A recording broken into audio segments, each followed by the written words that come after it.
యోబు పిల్లల కొరకు ప్రతిదినం బలర్పించాడు, కానీ పిల్లల మీదే మరణం అనే దెబ్బపడింది.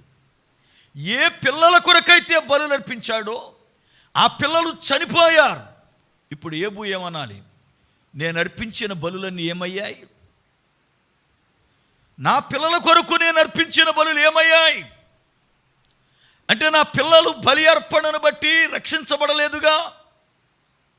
నేను పడితే, ఒకవేళ శ్రమ నేను పడితే నేను అనుభవించడానికి సిద్ధం, కానీ నా పిల్లల క్షేమం కొరకే కదా నేను ప్రతిదినం బల్లర్పించింది. ఎవరి క్షేమము కొరకు బల్లర్పించాడో, ఎవరి మేలు కొరకై యోబు కష్టపడ్డాడో, ఎవరి మేలు కొరకై ఉదయమే లేచాడో ఆ పిల్లలనే దేవుడు మరణానికి అప్పగించాడు.